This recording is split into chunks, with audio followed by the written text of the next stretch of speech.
Breaking down what's hot on the streets. Word. It's the Hot Box. Yes, a non-profit organization is arguing that land rights are human rights. And to share more around this, we are joined by the chief executive of that non-profit organization. That's the Vumelana Advisory Fund, Peter Sito. Welcome to the show, Peter. Thank you for having me. And thank you so much for also agreeing to come on board here and to educate us. This is something that is very, very important. Peter, I'd like to ask you, why do you believe that land rights are indeed a human rights issue? Well, I think this is really part of who we are as a country. I mean, as we all know, this month is generally dubbed the Human Rights Month, with the 21st of May celebrated as Human Rights Day. And really what happens during this month, a spotlight is really cast on the need to continue the struggle for human rights and to recognize the relentless struggles that were for those who were seeking justice and the dignity for being forcibly removed from their land by racially discriminatory laws. And it's for that reason that we are saying land ownership and rights are actually an integral part of human rights. And the Constitution, the South African Constitution, has actually recognized this, because if you look at specific sections, for example, Section 25, as an example, it does really give, it does acknowledge this fact that this is part of human rights, actually part of the basic rights. Peter, it's Angie here. Now, why is land restitution specifically so important? Well, land restitution is very important in the sense that, if you look at the increasing levels of poverty, we believe that land ownership could really offer a much needed reprieve to millions of South Africans, Yes. And also it can prove that to be a viable asset that can enhance entrepreneurship, a way to be included in the mainstream economy. People can use this as a source, to get food and income for millions of landless people, Yeah. I mean, that's over and above the fact that land rights on their own, really, they restore the dignity of those who live with an ongoing deprivation. Yes. And it recognizes the dignity of our people. Yeah. Peter, in your view, what's wrong with the current land reform program?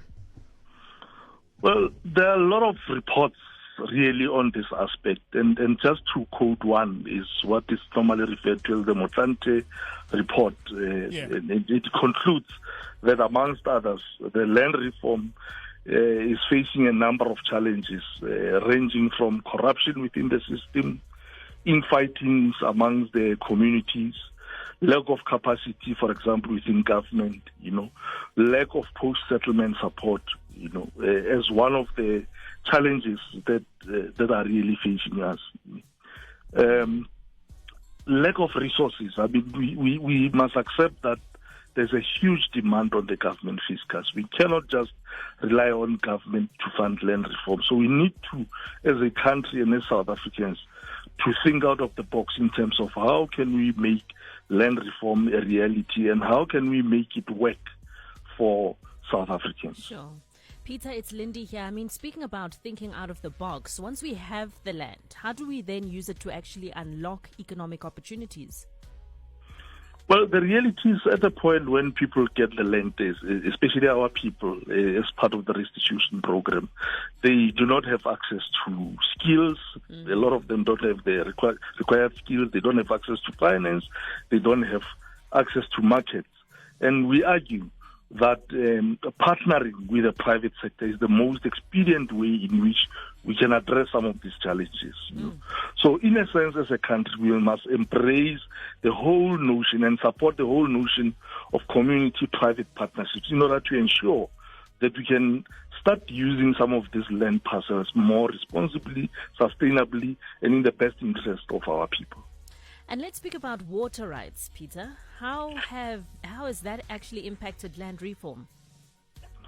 Well, water and land are clearly interconnected. And while both these resources are relevant for sustainable development, they've often been managed differently and in isolation. As an example, in South Africa, a lot of restitution projects, more generally, and agricultural projects, fail because water has not been available for production, And this really points to the notion that synchronization between water allocation and land reform programs must be improved, i.e., we need to ensure that the beneficiaries hold secure land and water use rights when the land is allocated. Because what we've seen actually happening is, at a point when beneficiaries when the land is restituted to beneficiaries.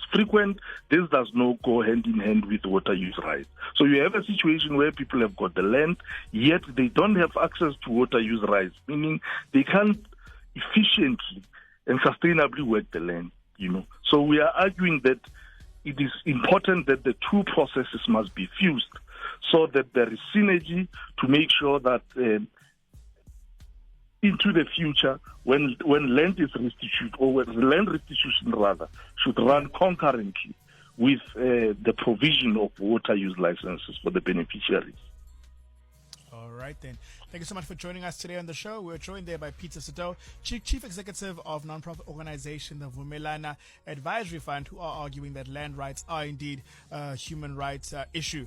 And you heard there going to great lengths to explain to us exactly why that is so. So we thank him so much for that understanding today here on the show.